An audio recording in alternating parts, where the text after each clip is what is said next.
Welcome! In this video, I'll be showing you how to turn off X, formerly known as Twitter.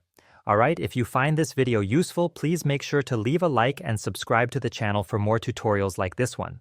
First, open the X app on your device. Once it loads, go to the top left corner and tap on your profile icon. Tap on it to open the menu. Now, scroll all the way down and tap on Settings and Support. A drop-down will appear, tap on it, and then select Settings and Privacy. Once you're in there, go ahead and tap on Privacy and Safety. Now, look for the option called Content You See and tap on it. Wait for it to load completely. Inside this section, you'll see a setting called Sensitive Media. As the name suggests, this controls whether sensitive or explicit content is shown. Tap on it to open the options.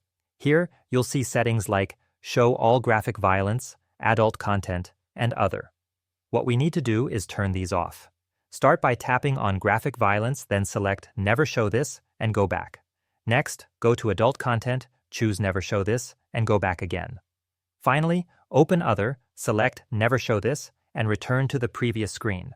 Once you've done that, your sensitive content settings are completely turned off, and that's it. You can now continue using X or Twitter safely. I hope this tutorial was helpful, and I'll see you in the next video.